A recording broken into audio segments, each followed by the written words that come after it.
Officer David Johnson adjusted his tie in the rearview mirror, a weary but proud smile touching his lips.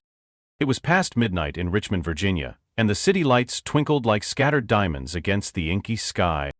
He'd just closed a particularly nasty case, the kind that digs into your soul, but the thought of his own bed, his own quiet sanctuary, pushed the exhaustion aside. For nearly 3 decades, David, a respected African-American police officer, had walked these streets, serving and protecting. He'd seen the worst of humanity, but also its incredible resilience.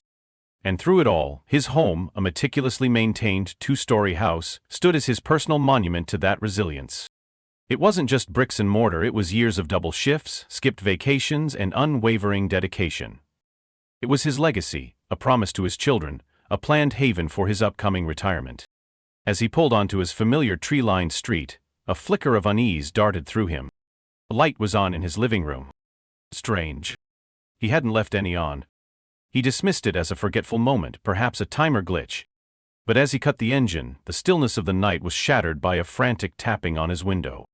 It was Brenda Sanchez, his sweet, usually composed neighbor, her face streaked with tears, eyes wide with a terror that instantly set David's cop instincts on high alert. He rolled down the window, and her words came out in a breathless, heartbreaking rush. "David, oh David, thank God you're home. There are people living in your house. They've been there for months." The world seemed to tilt. The pride, the peace, the sanctuary he'd envisioned moments ago, evaporated into the cool night air. His home? Invaded? Disbelief morphed into a primal, searing anger, unlike anything he'd felt on duty. This wasn't a criminal he was arresting. This was someone in his space, defiling his sanctuary. He strode towards his porch, the familiar steps now feeling alien beneath his boots. He pushed open the unlocked front door, his hand instinctively going to his side, forgetting for a moment he was off duty. Inside, a few unkempt figures lounged on his furniture, their faces a mixture of surprise and brazen defiance. "What are you doing in my house?"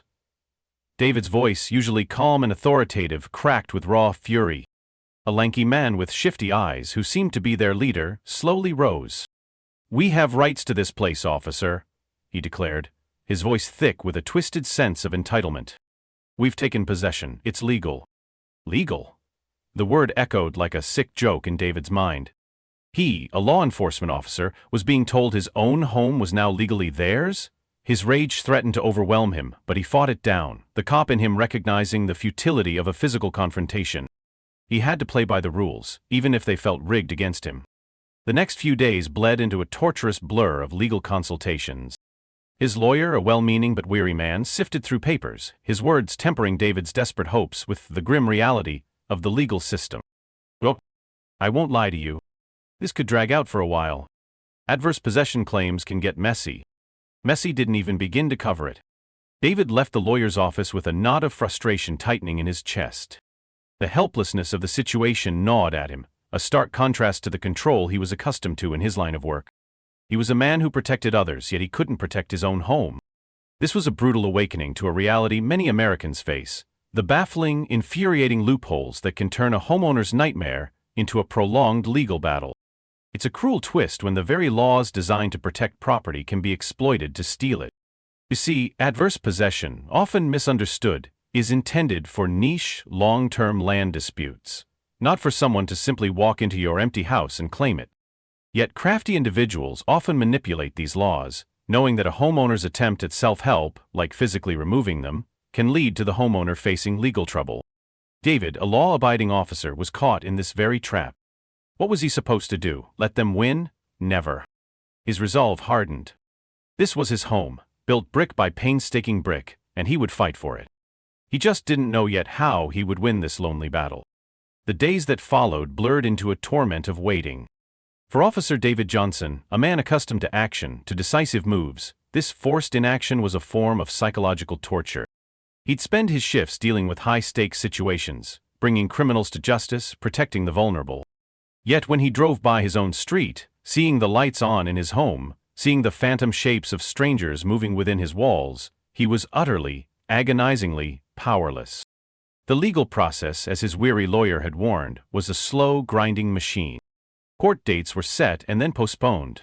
Papers were filed and refiled.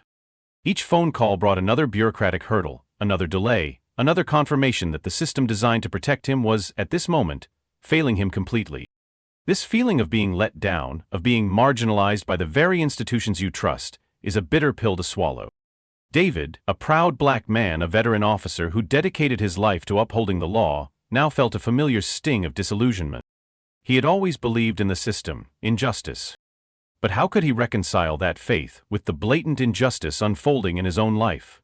He saw the squatters' arrogance grow with each passing day. They were brazenly living in his house, perhaps even damaging it, while he was caught in a legal limbo, bleeding money and hope. The irony was a cruel punch to the gut. He wore a badge that symbolized protection, yet he couldn't protect the most fundamental aspect of his own life, his home. This stark contrast between his professional strength and his personal vulnerability was a heavy burden, a testament to how even the strongest among us can be brought to their knees by unexpected attacks on our sense of security.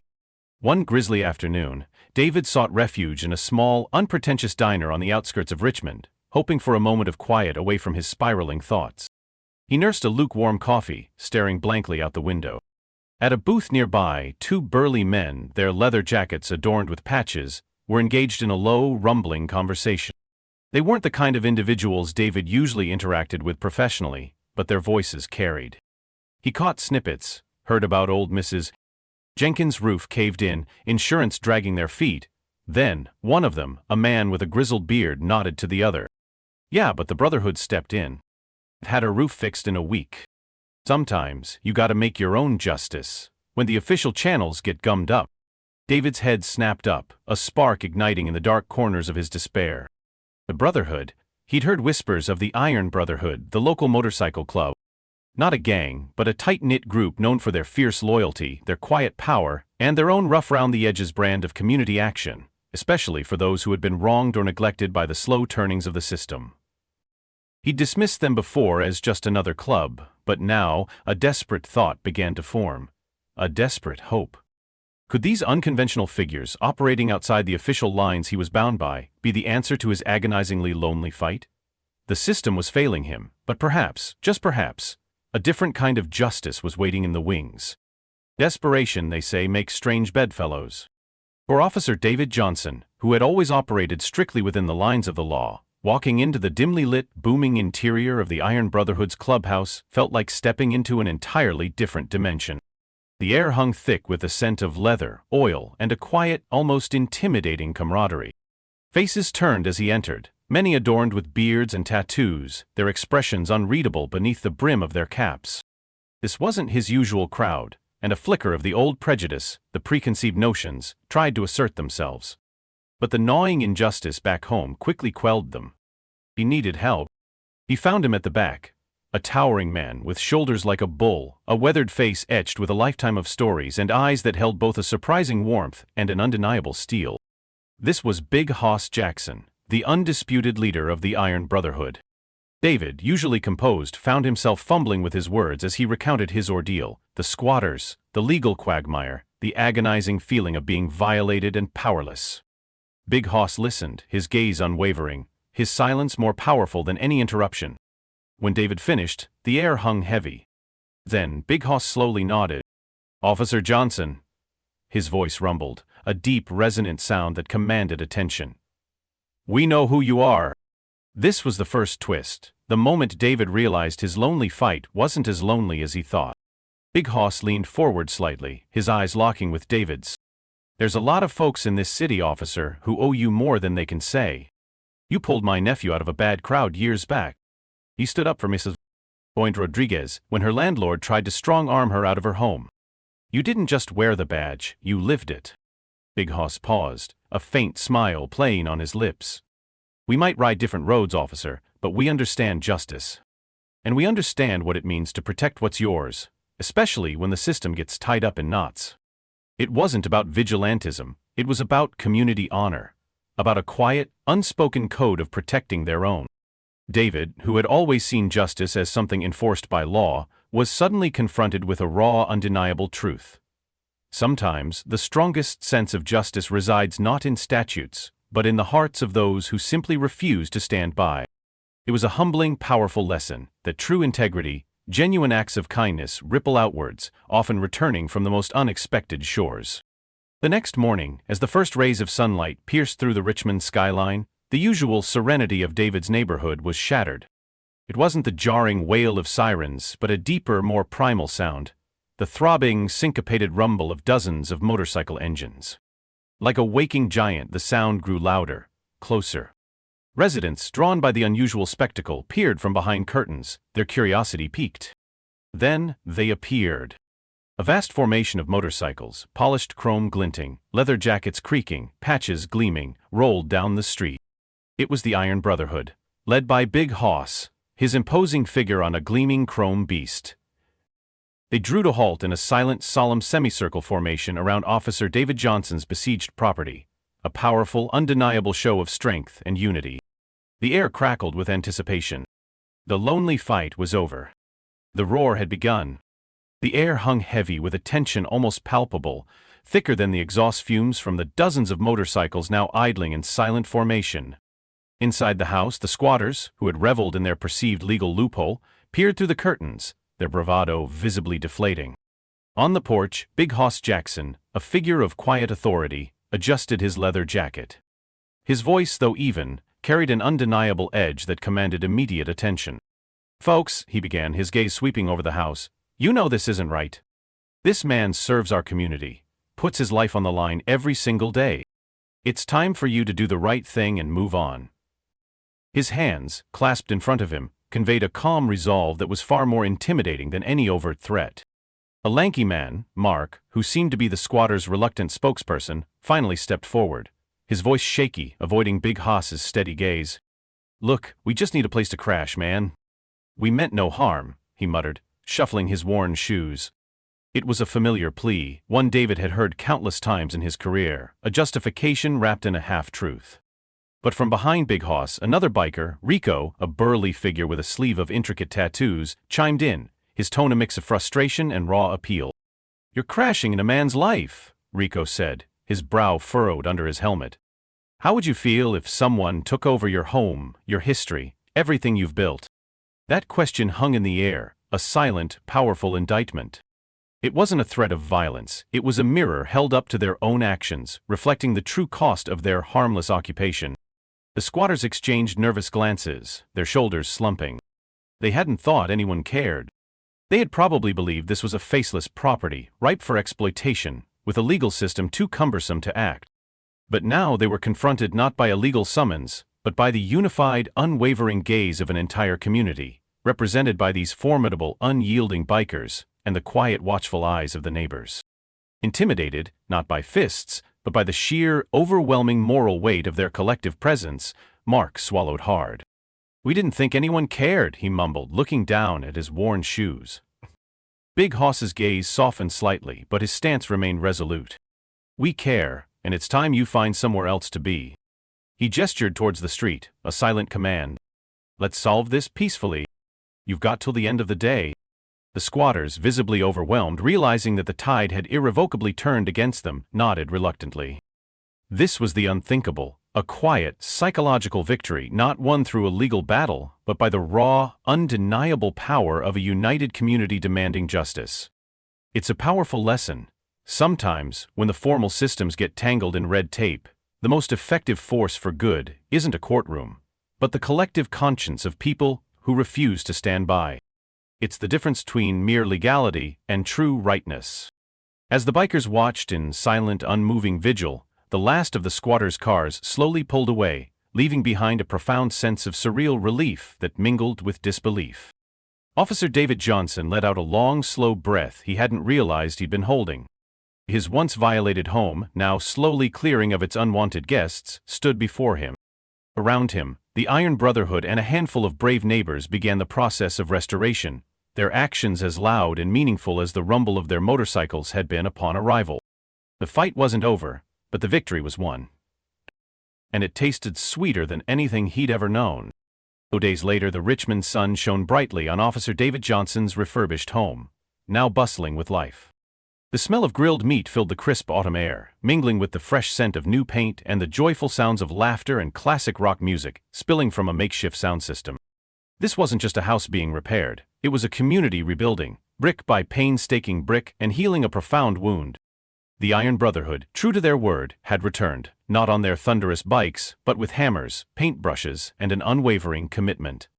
Alongside them, neighbors who had quietly watched the previous drama unfold now pitched in, sanding decks, planting flowers, and sharing stories. It was a tangible testament to the quiet power of collective action, proving that when people unite, even the most daunting tasks become manageable, and the most broken places begin to mend. Children ran around the garden, their joyous shouts a stark contrast to the silence of fear that had once clung to this property. Adults congregated around the newly painted deck, their conversations light and full of newfound joy. "Looks better than ever, David," his neighbor Brenda Sanchez called out, handing him a plate piled high with barbecued ribs. David, flipping burgers at the grill, grinned back, his heart swelling with a gratitude so vast it threatened to spill over. "Couldn't have done it without everyone's help," he shouted over the music. "This means everything to me." He was no longer just the police officer. He was a man among his people, utterly humbled and deeply touched. At a nearby table, a group of bikers laughed boisterously with some locals. "You guys aren't so scary after all," one of the neighbors joked, eliciting a hearty laugh from Rico, who had stood firm against the squatters. "We clean up nice sometimes," Rico replied, his face breaking into a wide grin that crinkled the corners of his eyes.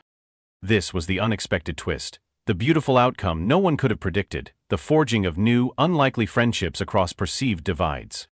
It's a powerful reminder that our judgments often blind us to the true character of people, and that courage and compassion can be found in the most surprising places. Big Hoss, overseeing a couple of bikers tightening a loose fence post, caught David's eye. "Never thought I'd see the day," David remarked quietly. Big Hoss chuckled, wiping his hands on his jeans. "Neither did we, officer. But we couldn't just stand by. Not for one of our own." He clapped David on the back, a simple gesture that spoke volumes of the respect he commanded and offered. As the evening wore on, the sky softening into hues of purple and orange, David took a moment to stand aside and simply observe the festivities. The garden, once a site of bitter contention, was now a beacon of unity and resilience. His home, a symbol of violated peace, was now overflowing with an even deeper meaning. It was a testament to the community's heart. He raised his glass in a silent toast to the crowd, to the brave neighbors, to the unexpected heroes of the Iron Brotherhood. To new beginnings, he mused, and unexpected friendships. To dreams repaired. The fading sunlight cast long shadows that danced to the rhythm of his newly restored life. This entire ordeal, from the shock of invasion to the triumph of unity, held profound lessons for David, and for all of us. It was a testament to the truth that, even when the systems designed to protect us falter, the human spirit, fueled by solidarity and a fierce belief in justice, can overcome. For anyone who has ever felt cheated, marginalized, or wounded by life's unfairness, David's story is a powerful anthem. Never give up. Find your tribe, those who will stand by you no matter how unconventional they may seem. Justice, though it may take unexpected paths, ultimately prevails. David's journey from a bewildered victim to a grateful victor reminds us that even when our personal sanctuaries are invaded, the deepest strength often comes from rebuilding, together, stronger than before. This isn't just a story about a house. It's a story about a community rebuilt, and dreams once shattered, beautifully restored.